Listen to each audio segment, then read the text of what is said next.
Alright, hey Susan, I realize I'm so sorry, but right here, you already solved it. So good job. I didn't see this here, so I thought I needed to clarify, but I didn't have to. You already figured it out yourself. So the problem here is AD3. So this is, I think, what you were wondering. Before I go straight to the answers, I want to challenge you to organize your answers in a table like this. I think this helps you visualize what you should be doing. So I want to fill this out first. So let's try this out. So we have your Y0, so your initial calculations, which you'd have right here. So let's fill it out. So Y initial here. So you'd have 95. And then you have P19. And then you have investment 10.5. Oops. And then you have interest rate for 4.5. Okay. So the point here is you want to gradually keep changing some factors to flexible factors.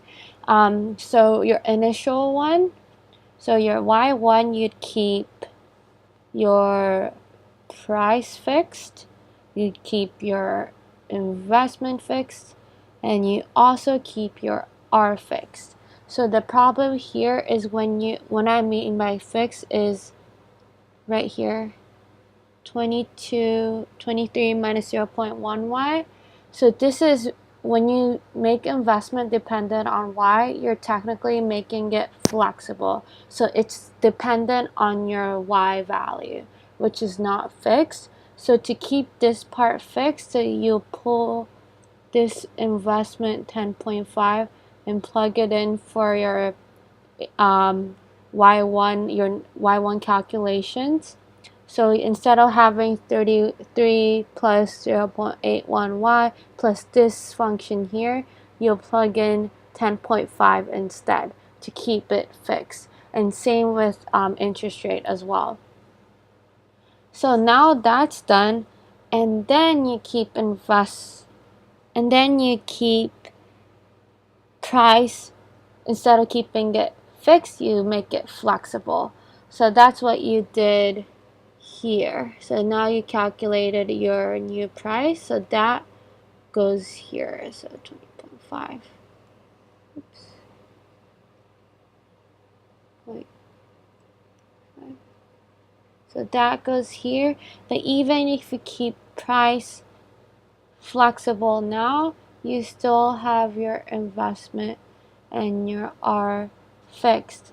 And then finally, for your Y3, you keep everything here flexible. So what I mean by that is when you have your AE3, you have your consumption as a function of Y, investment as a function of Y, G is a constant, and your NX is a function of Y. So finally you'll plug in this 23 minus 0.1y, this function here. You finally plug it in and solve for y, for your y3. And you didn't do that for y2 or y1 because you were keeping investment fixed, which stayed the same as 10.5. So this would be 10.5, this would be 10.5, this would be 4.5, 4.5, and finally in y3 it would change. So hopefully this made sense to you. Sorry about the previous video. I thought you didn't figure 105, but you already did. So congrats, you're doing really well. It's just this whole idea here. I think it's easier if you graph it together in a table and you can see the effect of changing a fixed variable to flexible one. So hopefully this helped. Let me know if you have any further questions.